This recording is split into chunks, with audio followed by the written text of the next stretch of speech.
Breaking చూస్తూ ఉన్నాము. మాజీ మంత్రి కేటీఆర్ పై నాంపల్లి స్పెషల్ కోర్టులో క్రిమినల్ పిటిషన్ దాఖలైంది. వ్యాపారవేత్త సూదిని సృజన్ రెడ్డి కేటీఆర్ పై క్రిమినల్ పిటిషన్ ఫైల్ చేశారు.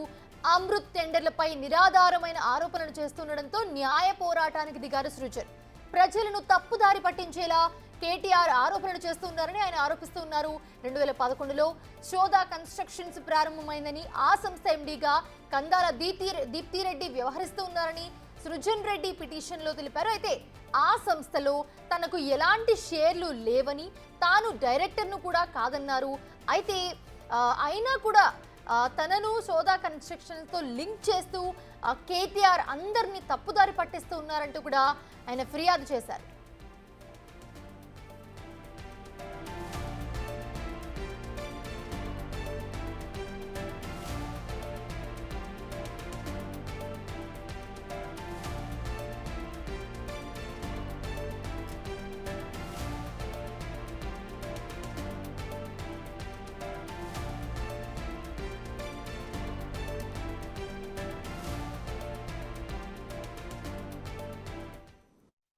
ఇదే అంశానికి సంబంధించి మరిన్ని అప్డేట్స్ మా అసోసియేట్ ఇన్పుట్ ఎడిటర్ నగేష్ అందిస్తారు. నగేష్, ప్రస్తుతం చూస్తూ ఉన్నాము మాజీ మంత్రి కేటీఆర్ పై నాంపల్లి స్పెషల్ కోర్టులో ఒక క్రిమినల్ పిటిషన్ దాఖలైంది. దాన్ని ఎవరైతే ఇండస్ట్రియలిస్ట్ సూదిని సృజన్ రెడ్డి కేటీఆర్ పై క్రిమినల్ కేసు అయితే వేశారో, ఒక్కసారి కేసుకి సంబంధించి డీటెయిల్స్.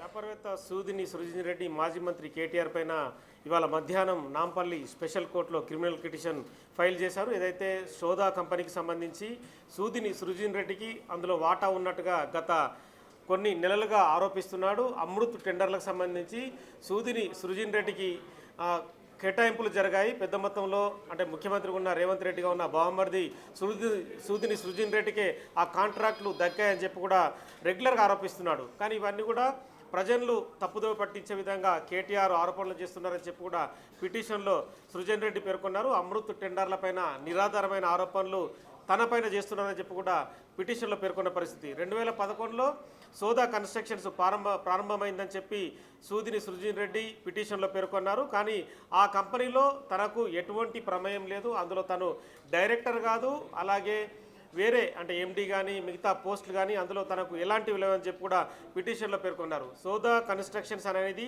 కందాల దీప్తిరెడ్డి ఎండీగా ఉన్నారు. సృజన్ రెడ్డి అనే తను ఎలాంటి షేర్లు కానీ అందులో వ్యాపార పెట్టుబడులు కానీ డైరెక్టర్ కానీ చైర్మన్గా కానీ ఇంకా మిగతా ఏ హోదాలో కూడా ఆ కంపెనీలో తన పెట్టుబడులు మిగతా వ్యవహారాలు ఎవ్వి లేవని చెప్పి కూడా పిటిషన్లు పేర్కొన్నారు. కానీ సోదా కన్స్ట్రక్షన్కు తనకు లింకు చేస్తూ తప్పుదో పట్టించే విధంగా ప్రతి ప్రెస్ మీట్లో అమృత్ టెండర్లు సృజన్ రెడ్డికి కేటాయించారు, సోదా కన్స్ట్రక్షన్స్ వాళ్ళదే అని చెప్పి కూడా ఆరోపిస్తున్నారని చెప్పి కూడా పేర్కొన్నారు. ఎందుకంటే అమృత్ 2 ప్యాకేజ్లో కాంట్రాక్టు దక్కించుకున్న వాళ్ళు AMR, Shodha, IHP joint venture అని చెప్పి కూడా ఆ కంపెనీలు దక్కించుకున్నాయి. కానీ ఆ జాయింట్ వెంచర్లో కేటీఆర్ చెప్తున్నట్టుగా 80% వాటా అనేది తప్పుడు ఆరోపణ చెప్పారు. 29% వాటా మాత్రమే సోదా కన్స్ట్రక్షన్కు ఉన్నట్టుగా తనకు తెలిసిందని చెప్పి కూడా ఆ పిటిషన్లో పేర్కొన్నారు. అంటే అమృత్ పనులకు సంబంధించి ఈ టెండర్ పోర్టల్ ద్వారా ఆన్లైన్ టెండర్లలో వాళ్ళు పాల్గొన్నారు కాబట్టి పారదర్శకమైన విధానంలోనే టెండర్లు దక్కించుకున్నారని చెప్పి కూడా సృజన్ రెడ్డి చెప్పారు. కానీ కేటీఆర్ చెప్తున్నట్టుగా పైరవి చేసి టెండర్లు దక్కించుకున్నట్టుగా కూడా ఆరోపణలు ఉన్నాయని చెప్పి కేటీఆర్ చెప్తున్నారు. ఇవన్నీ నిరాధారమైన ఆరోపణలు చెప్పి కూడా చెప్పుకున్నారు. కానీ కేటీఆర్కు అవగాహన ఈ టెండర్లు ఎలా దక్కుతాయని కూడా అవగాహన ఉంది. అతను మాజీ మంత్రి మంత్రిగా కూడా పనిచేశాడని చెప్పి పిటిషన్లో పేర్కొన్నారు. ఎందుకంటే వ్యక్తిగత ప్రతిష్టను దెబ్బతీసే విధంగా ఆరోపణలు ఉన్నాయని చెప్పి చెప్పుకొచ్చారు. అలాగే గతంలో లీగల్ నోటీసులు జారీ చేసినా కూడా తన పైన ఆరోపణలు మానడం లేదని చెప్పి కూడా పిటిషన్ దాఖలు చేసిన పరిస్థితి. ప్రస్తుతం అయితే ఎస్ఆర్ నెంబరు కోర్టు కేటాయించింది 3303/2024 కింద నాంపల్లి స్పెషల్ కోర్టులో పిటిషన్ ఫైల్ అయింది. సూదిని సృజన్ రెడ్డి అని చెప్పి సన్ ఆఫ్ మనోహర్ రెడ్డి అని చెప్పి ఏజ్ 43 అని చెప్పారు. ఇందులో కంప్లైంట్గా తనున్నాడు. KT Ramarao son of K Chandrasekhararao age 48 years అని చెప్పి లెజిస్లేటివ్ అసెంబ్లీ సిరిసిల్ల కాన్స్టిట్యున్సీ అని చెప్పి కూడా పిటిషన్లో పేర్కొన్నారు.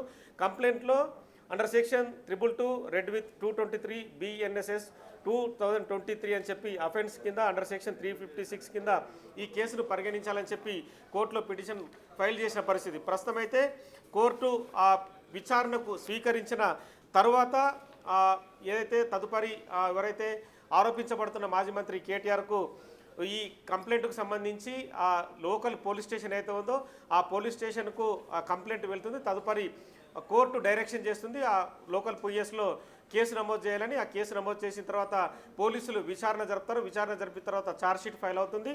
తదుపరి ఎవరైతే ఉన్నారో ఇందులో తన పైన ఆరోపణలు చేశాడని చెప్పి సృజన్ రెడ్డి చెప్తున్నాడు. మాజీ మంత్రి కేటీఆర్ సంబంధించి విచారణ అయితే ఇప్పుడు ఇక్కడ సృజన్ ఇంకొక కామెంట్ కూడా చేశారు. అయితే కేటీఆర్కి తెలుసు చాలా క్లియర్గా ఏంటంటే టెండర్ల విధానంపై ఆయనకి ఒక అవగాహన ఉంది, దాని గురించి కూడా స్పష్టంగా తెలిసి కూడా ఇలాంటి ఆరోపణలు కావాలనే చేస్తూ ఉన్నారు అండ్ వ్యక్తిగత ప్రతిష్టను దెబ్బతీసేందుకే చేస్తున్నారా అని కూడా ఒక స్టేట్మెంట్ ఇవ్వడం జరిగింది. సో దాని గురించి ఎందుకంటే నిజంగా నేను కావాలని చేస్తున్నారు అనుకోవచ్చా? కావాలని చేస్తున్నారనే సృజన్ రెడ్డి ఆరోపణ. ఈ క్రమంలోనే ప్రైవేటు కంప్లైంట్ పిటిషన్ ద్వారా చేశారు. ఎందుకంటే ఖచ్చితంగా చర్యలు తీసుకోవాలి, వ్యక్తిగత ప్రతిష్ట అనేది అవసరం ఉంది కాబట్టి ఇందులో రెగ్యులర్గా ముఖ్యమంత్రి పేరును వాడడం, ముఖ్యమంత్రి బావమరిదిగా ఈ కాంట్రాక్టును తను దక్కించుకున్నట్టుగా రెగ్యులర్గా ఆరోపించడం వల్ల ప్రజలకు ఏదో సూచన చేసినట్టుగా ఉంటుంది, తప్పుదో పట్టించినట్లుగా ఉంటుందని చెప్పి కూడా చెప్పుకొచ్చారు. గతంలోనే కందాల ఉపేందర్ రెడ్డి బీఆర్ఎస్ నేత కూడా ఇదే విషయాన్ని మీడియా ముందుకు వచ్చి చెప్పారు. ఎందుకంటే ఇందులో సృజన్ రెడ్డి ప్రమేయం లేదు, కానీ తమ పార్టీ నేత మాజీ మంత్రి కేటీఆర్ కూడా ప్రతిసారి ఆరోపిస్తున్నాడు. ఈ ఆరోపణలు సరిగావని చెప్పి కూడా వాళ్ళ పార్టీ నేతనే కందాల ఉపేందర్ రెడ్డి మీడియా ముందుకి వచ్చి చెప్పారు. అయినా కూడా మాజీ మంత్రి కేటీఆర్ ఆరోపణలని ఉపసంహరించుకోలేదు. ఈ మధ్య ఢిల్లీకి వెళ్ళిన విషయంలో కూడా అమృత్ టెండర్లకు సంబంధించి ఖచ్చితంగా విచారణ జరగాలని చెప్పి కూడా కేంద్ర మంత్రికి కంప్లైంట్ ఇస్తూ తదుపరి అక్కడ కూడా సూదిని సృజన్ రెడ్డి ప్రమేయం ఉందని చెప్పి కూడా అక్కడ కూడా చెప్పుకొచ్చారు.